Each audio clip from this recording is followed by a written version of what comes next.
Very good afternoon to all my colleague ministers, excellencies on and off the dais, all the very distinguished participants of the second CII India-Europe Business and Sustainability Conclave, friends from the media, ladies and gentlemen. Thank you very much, colleagues, for all the generous and at times very candid comments that we've had on the panel today. Of course, Lord Ahmed, England and India can continue to compete in cricket and fight for various titles. But we must not forget that we have Cricket Shop Europe from the EU marketing that cricket gear to both of us and making a good amount of economic outcomes out of the cricket that you and I play. And in fact, Germany makes a lot of cricket gear also. We have sports sides making cricket gear and sending it to India and to India. But truly delighted that CII has continued with the tradition of having this wonderful engagement amongst European countries and India. I distinctly remember my first visit to this conclave last year. I think it was the 1st of March last year. And the energy that I saw in the room, the very thematic discussions focused on very significant themes, the country roundtables, and the fact that it truly helped each other understand the differing economic, political and social conditions between India and the European countries plays an important role when we are looking at expanding our ties between Europe and India. In fact, to continue somewhat what we heard from many of my colleagues, the Honorable Prime Minister had very rightly said, and I quote, "The wheel of time has turned and a new era is knocking at our doors." The India is being looked upon today as a center of possibilities. And I do believe that over the next 30 years, where India will offer to the world a very large young population, our average age will be less than 30 years, even 30 years from today. And this large pool of talent, skill, manpower, full of enthusiasm about a better future for their families, aspirational young India is going to provide the opportunities, is going to provide demand, is going to provide a demographic dividend, which I believe will hold this relationship in good stead as we continue to grow our economic partnership, our geopolitical engagements. And I must say, it's really nice of CII to have helped showcase India's development journey and share insights from the various European countries' perspectives with us and provide us this platform to get to know each other better, understand each other better. Because truly, India and Europe are trusted partners. We believe in each other. We believe in growing together. We believe in prosperity for the people of Europe and India, working as partners, as brothers, and engaging with each other towards more free, fair, equitable, and sustainable partnerships. In fact, today is International Mother Language Day. Very often we envy the European countries that they've been able to maintain their local languages, their mother tongues, as the language in which they do business, as the language in which they work. We in India have several local languages, and being a diverse nation, have several mother tongues across the country. So you may have Punjabi in Punjab, you may have Tamil in Tamil Nadu or Malayalam in Kerala. Different parts of India, rich in diversity, and celebrating different languages is a part of Indian tradition, a part of our culture, and we believe that that also helps us understand and respect other languages, other people from other parts of the world. This linguistic diversity within India, in a way, also showcases the different parts of India and what we have to offer from across the country. Over the last 10 years, India has been a story of grit, determination, and focus on providing for 1.4 billion Indians, providing them with the basic necessities of life, be it food, clothing, shelter, healthcare, education, better connectivity through infrastructure, be it digital infrastructure, be it physical infrastructure, roads, highways, port connectivity, airports, inland waterways. Across the spectrum, India has been working towards meeting the needs of the common man, of the people of India,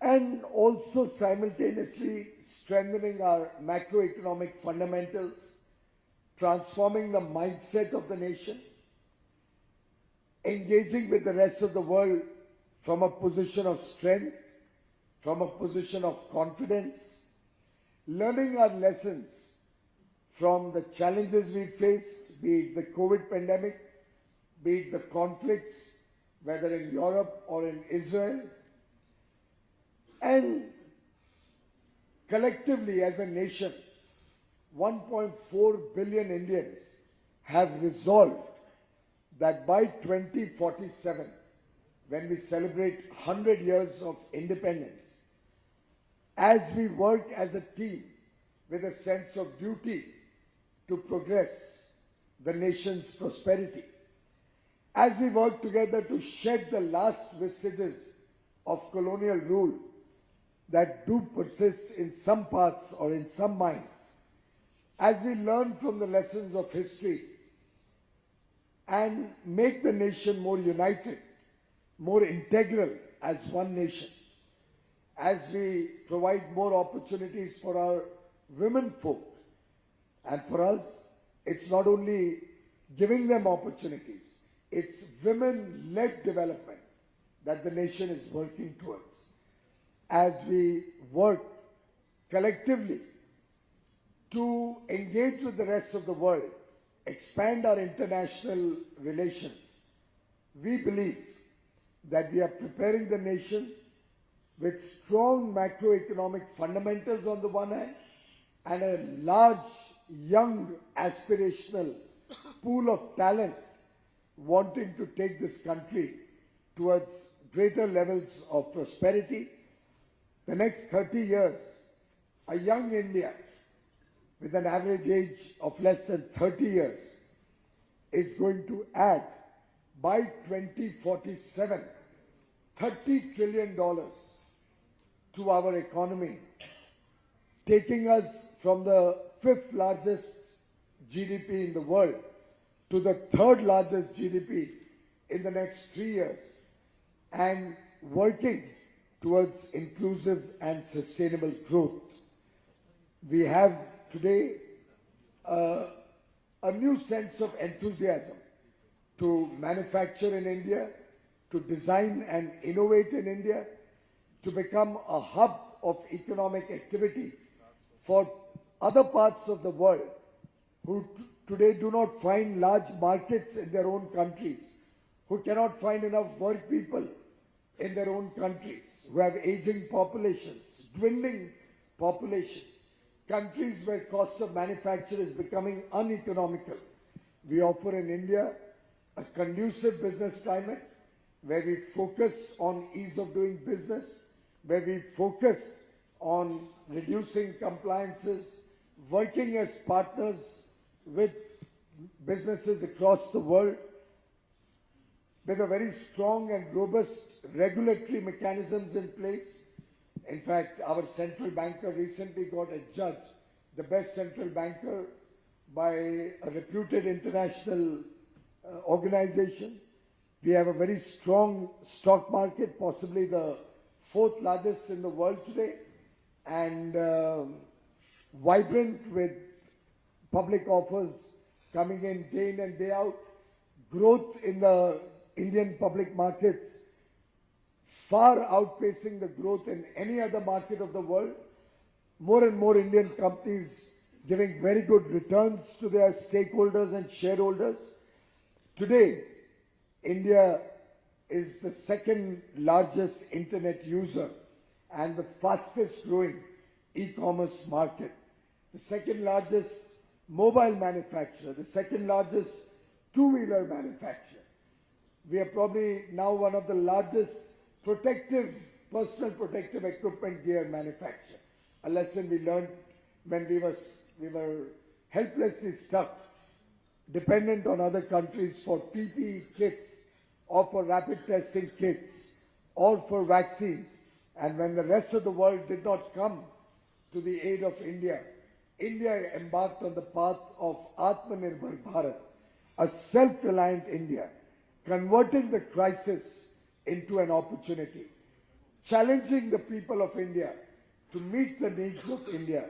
And I'm happy to say that this change in mindset, this change in the way we view our own ecosystem, this consciousness of quality, this consciousness towards being a part of the effort to keep the climate clean, towards sustainability, to be a part of the global effort to make the world a better place to live in, is bearing fruit for India. While we in India always believe that we as a people are trustees of the earth that we inherit, and it is enjoined upon us to leave behind a better planet for the next generation. And consistently, India always respected the environment. India respects nature. For us in India, we even pray to the seas, to the wind, to the sun, to trees, to every living and non-living part of nature.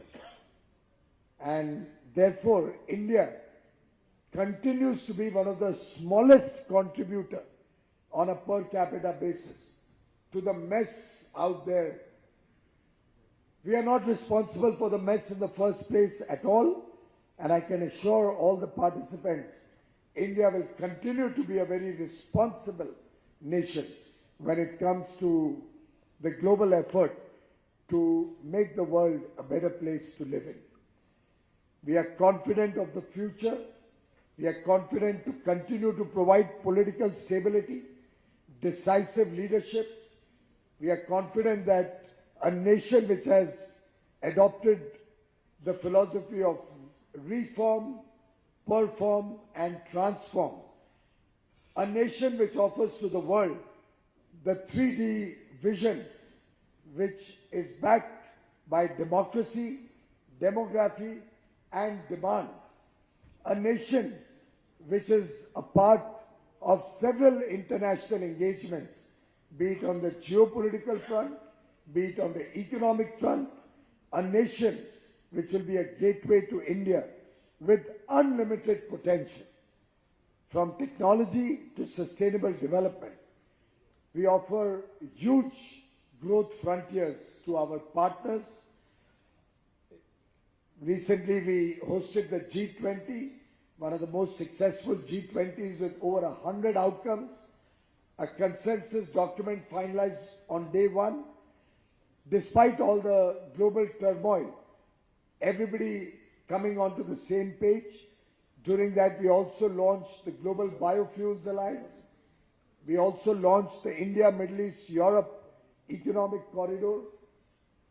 Both these initiatives will, I am certain, going forward, help the world to be a better place, help the free world, the democratic world, to work with each other through transparent and fair play in our trading systems. Of course, many participants mentioned about the various free trade agreements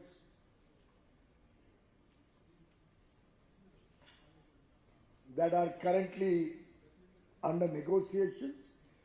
I can assure you, India negotiates with fairness, India negotiates with an open mind, but India also takes care of its wider and larger interests in the long run. We believe free trade agreements or bilateral investment treaties or agreements on GI, geographical indicators, will have to stand the test of fair, equitable and balanced agreements, considering the different states and the state of play in different regions, different countries. One will have to respect the very different opportunities that are offered by India vis-a-vis the offer on the table from other countries.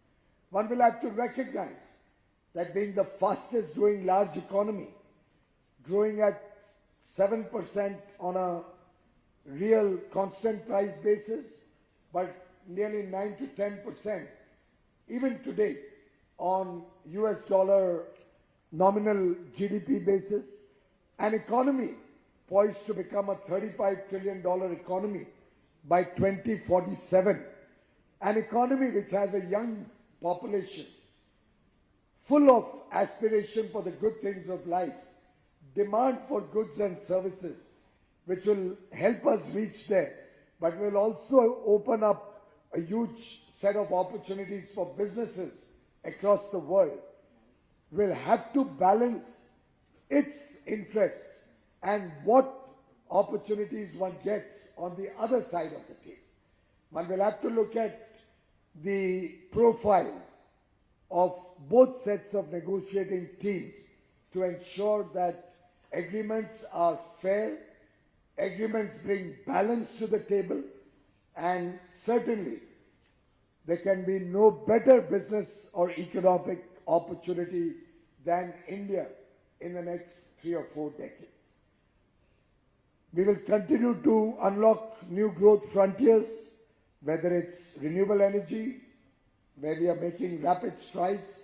We crossed our Paris commitments 9 years ahead of schedule. We are one of the best performing countries when it comes to the Paris Agreement at COP21, probably the best amongst all the G20 nations.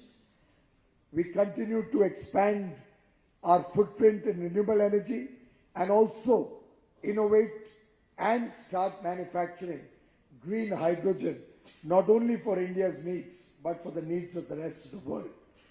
We are adopting artificial intelligence and modern technology. We are working very actively to promote electric vehicles and make them a compelling economic and business case, not on the back of subsidies as most of the rich and developed nations of the world have done, but on the back of a purely economic business case which is attractive for our consumers.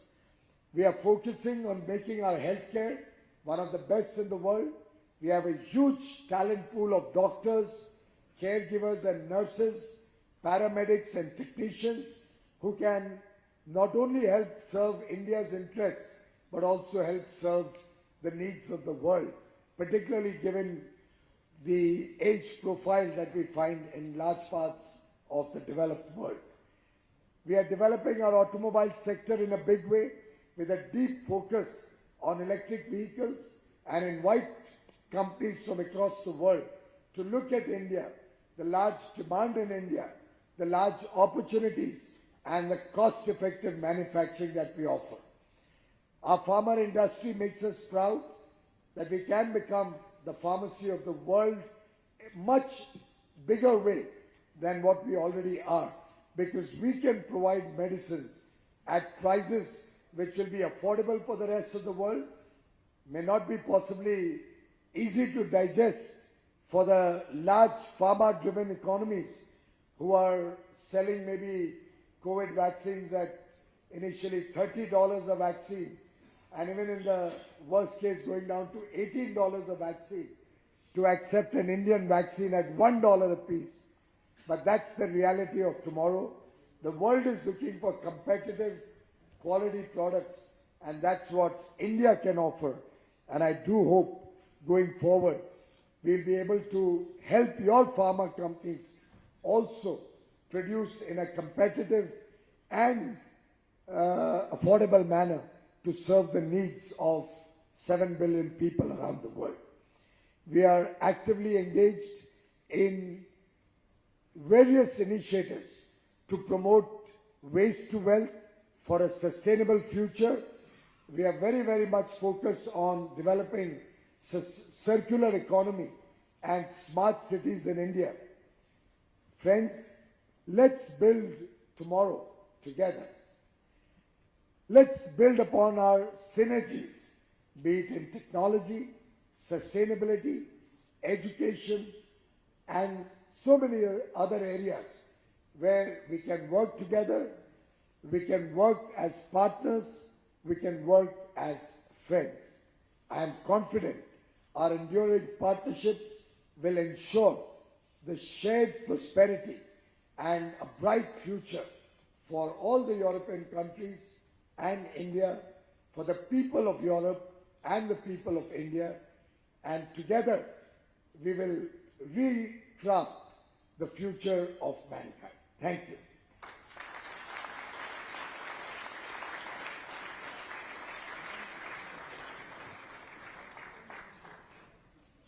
Thank you, sir. We have a token of appreciation for our esteemed guests on the dais. May I request you, sir, to do the honors, please. In the order of speaking, His Excellency Dr. Tobias Liller,